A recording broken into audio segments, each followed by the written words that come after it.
Doris visits. Before we let Jean go in search of champagne, how do we say this word that is not Reims? Well, it's simple. It's France with the F taken off the front. Reims. Two ways into Reims.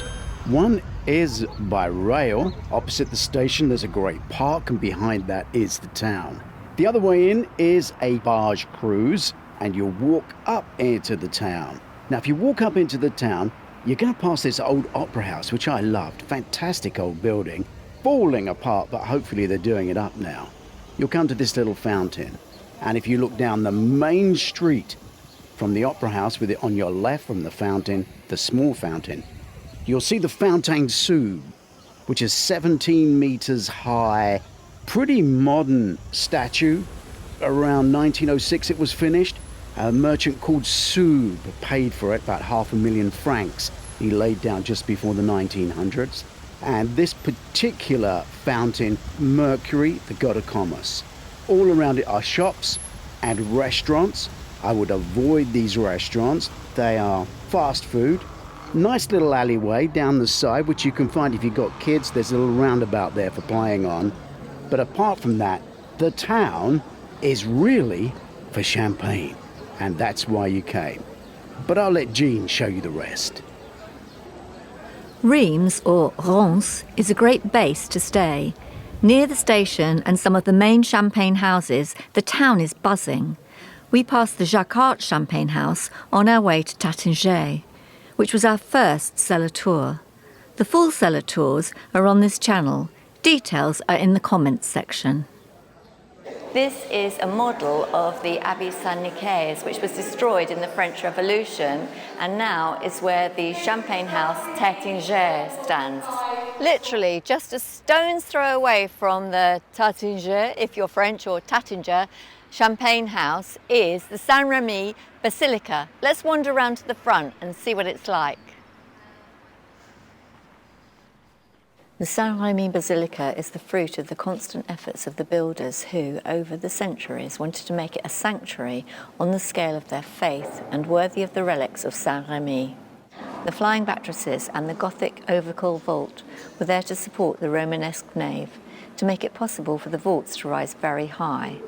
The original walls were pierced with oculi, accentuating the penetration and light effects through the stained glass windows. Reims is mainly a Catholic city, but the Protestants arrived in 1914 with the German merchants who wanted to buy the wine. There are over 200 kilometres of tunnels below Reims, and they say if you knock through a tunnel wall, you will find yourself in the champagne house next door. They are that close together. Not a bad wine cellar, eh? If you're trying to decide whether to give up valuable drinking time as opposed to a visit to Notre Dame Cathedral, here's a quick look. Notre Dame is beautiful on the outside, but not overexciting on the inside. We walk through a market to get to the Mumm champagne house, but it's not open every day. Our video of the Mumm champagne tour is on this channel, and it's well worth the look. This is the train that transports the bottles ready for sale. For your evening's entertainment, make sure you book ahead and choose a good restaurant. We were very pleased with this choice. If you have to do an overnight here, and we've done 2 nights here, I have to recommend this restaurant. We came here as a party. Every single person has loved their food. After a night's sleep, up early, and it's a day in Epernay, the second champagne village we visited. Epernay, which sits on chalk in Marne area of the Cuby Valley, could not be more different from the English seaside town of Clevedon in North Somerset that it is twinned with. Epernay has a very different feel. People are queuing over there for artisan bread. On the way, we passed lots of towns that were mentioned at the Mumm champagne house, the most northern vineyards in France. The 17 villages around the edge here are the Grand Cru villages. It is the Marne area of northern France, 130 kilometres northeast of Paris, and on the main line railway to Strasbourg. Epernay belonged to the Archbishop of France, from the 5th until the 10th century, when it came into the possession of the Counts of Champagne. They ruled the area from 951 to 1316, now ruled by traffic wardens.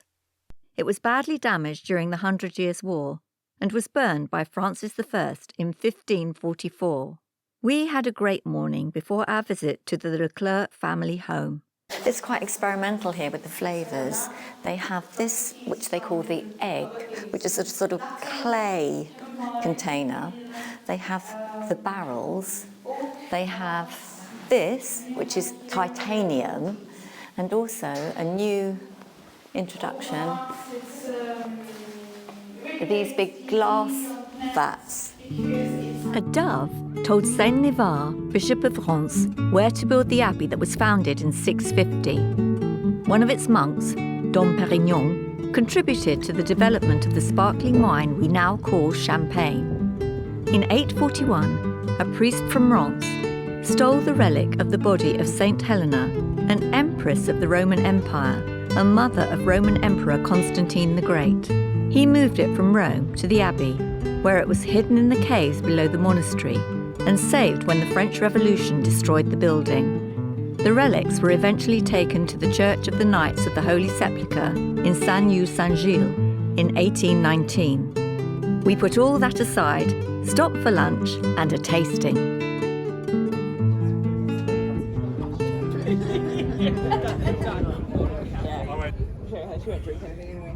I don't like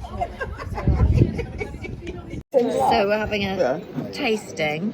You could pour it. So we start from the Chardonnay and move up to the Rosé, and it gets more and more sweet. I don't think you've got any disease.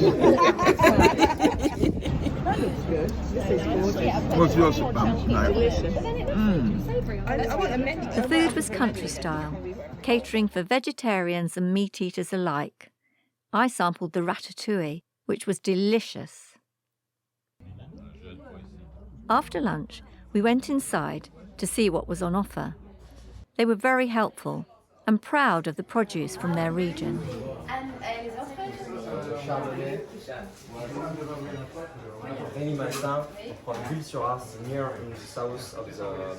We end the day with a trip to Champagne Avenue.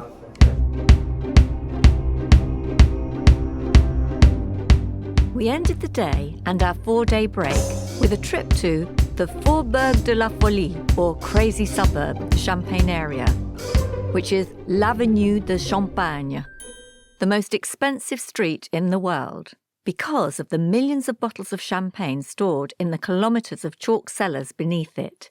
It sits in Epernay, the Champagne capital, an area planted with mainly Pinot Meunier, Chardonnay, and Pinot Noir grape varieties, which this area of France is suitable for. In the late 17th century, Champagne entrepreneurs began building houses in this 1 kilometre-long street, and by the end of the 18th century, this Avenue de Commerce, as it was known until 1925, became the address of choice for pioneering Epernay champagne producers. Since 2015, the Avenue de Champagne has been a UNESCO World Heritage Site, listed under the heading Champagne Hillsides, Houses and Cellars.